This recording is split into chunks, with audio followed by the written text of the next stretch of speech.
Hello friends, Vijay டிவியில் விறுவிறுப்பான சீரியல்னால் அது அழகே அழகு. அடுத்த வார எபிசோடோட ப்ரமோ ரிலீஸ் ஆகிருக்கு. அதுவும் சூடு பிடிக்க தொடங்கிவிட்டது. இது வரைக்கும் நாம் பார்த்தது ஒரு பக்கம்னா, இனி வரப்போகிற காட்சிகள் நம்மளை அதிர வைக்கும் வகையில் இருக்க போகுது.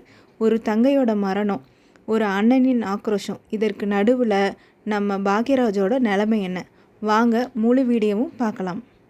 புதிய ப்ரமோவில் என்ன காட்டியிருக்காங்கன்னா, கதைப்படி நம்ம தங்கராஜ் கதையே மாற்றுறாரு. என்ன ஆகுது, அவங்களாம் சுற்றுலா போயிருக்காங்க. பட் அவங்க யாருமே ஹாப்பியாக இல்லை. அதற்கு காரணம் என்னென்னா நம்ம தங்கராஜ் தான். தங்கராஜ் என்ன பண்ணுறாருன்னா, பாக்யராஜை பார்த்து பல கேள்விகளை கேட்குறாரு.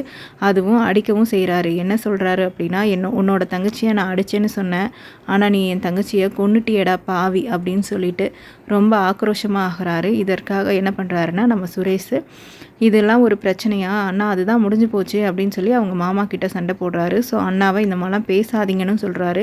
ஸோ சுரேஷோட இப்போ தான் அவர் நம்மளோட கதைப்படி அவர் ஹீரோவாகியிருக்காரு. ஸோ தங்கராஜ் அவங்க மாமாவே எதிர்த்தும் பேசுகிறாரு. சுரேஷ் கேட்கும்போது அங்கே தான் ஒரு பெரிய ட்விஸ்ட்டே இருக்குது. சுரேஷ் அவங்க மாமாவை எதிர்த்தே பேச மாட்டார், ஆனால் இந்த டைமு எதிர்த்து பேசுகிறாரு அப்படிங்கிறது ஒரு பெரிய ட்விஸ்ட்டு. அதுவும் நம்ம பாக்யராஜுக்கு ஆதரவாக குரலும் ஒழிச்சிருக்கு. ஸோ குறிப்பாக தங்கராஜை எதிர்த்து சுரேஷ்காக வாதாடும் காட்சிகள் வரப்போகுது. ஸோ சுரேஷோட கேரக்டரை இன்னும் சூப்பராக ஆக்க போகிறாங்க. நம்ம மதிக்கு முன்னாடி சுரேஷ் பயங்கரமான ஹீரோவாக போகிறாரு. ஸோ அதுக்கப்புறம் என்ன ஆகுது அப்படிங்கிறத நம்ம வர வாரங்களில் பார்ப்போம். உங்களுடைய கருத்து என்ன நண்பர்களே? சுரேஷ் செய்தது சரியா, இல்லை என்ன இந்த மாதிரி அவர் தங்கராஜ் பேசினதே கிடையாது, திடீர்னு மாற்றத்துக்கான காரணம் என்ன? ஸோ இதனால் மதியோட ரியாக்ஷன் என்னவாக இருக்கும்? மலர் என்ன பண்ணுவாங்க? இதெல்லாம் நீங்கள் கீழே கமெண்ட் பாக்ஸில் சொல்லுங்கள்.